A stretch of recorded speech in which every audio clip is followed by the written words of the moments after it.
கர்த்தர் உங்களுக்காக யாவையும் செய்து முடிப்பார். சங்கீதம் 138:8.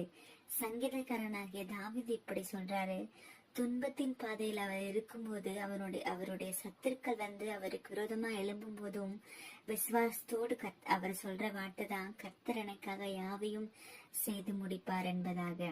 இப்படிதான் ஒருவேளை நீங்க துன்பத்தின் பாதையில இருந்தாலும், சத்துருக்கள் உங்களை நெருக்கி ஏவினாலும், ஆண்டவர் வந்து உங்களுக்காக யாவையும் செய்து முடிப்பார் என்பதை கர்த்தருடைய ஜனமாகிய நாம அறிந்து கொள்ள வேண்டும். நீங்கள் அமர்த்திருந்து கர்த்தர் உங்களுக்கு செய்யும் ரட்சிப்பை பார்ப்பீர்கள் என்கிற சங்கீத வசனத்தின் பிரகாரமாக ஆவியானவர் நமக்கு கொடுக்கிற ரட்சிப்பை நம்ம கண்டிப்பா பார்க்க போறோம். இவ்வுலகத்துல தகப்பன்மார்கள் ஒரு குறிப்பிட்ட அளவுக்கு தான் நமக்கு உதவி செய்ய முடியும். ஆனா கர்த்தர் இருக்கார் பாருங்க, அவர் தான் நம்ம எல்லாவற்றையும் செய்ய வல்லவர்.